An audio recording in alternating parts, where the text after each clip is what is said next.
Paghihiganti. Ito ang pangunahing layunin ng inilunsad na large-scale strikes ng Estados Unidos laban sa Islamic State of Iraq and Syria o ISIS. Matatandaan noong December 14, inatake ng ISIS ang mga sundalo ng US malapit sa Palmyra, Syria, kung saan nasawi ang 2 sundalo at isang sibilyan na interpreter, habang nasa 3 namang US personnel ang nasugatan.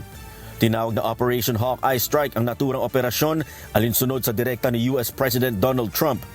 Ayon kay CENTCOM Speaker Captain Tim Hawkins, mahigit sa 35 strikes ang isinagawa nito simula noong Sabado. Mahigit sa 70 precision munition ang napaputok at 20 aircrafts ang ginamit. Sa kanyang ex-post, binigyang diin ni Defense Secretary Pete Hegseth na hindi nila kailanman lilimutin at hindi sila uurong. Nilinaw ni Hegseth noong Desyembre na ang operasyon dito ay hindi simula ng digmaan kundi deklarasyon ng paghihiganti. Target ng strike ang ISIS bilang bahagi ng commitment ng US na i-root out ang Islamic terrorism laban sa warfighters, maiwasan ang pag-atake at protektahan ng Amerika at ang mga partner forces sa rehiyon. Nico Chicano, humahataw sa balita. Ngayon.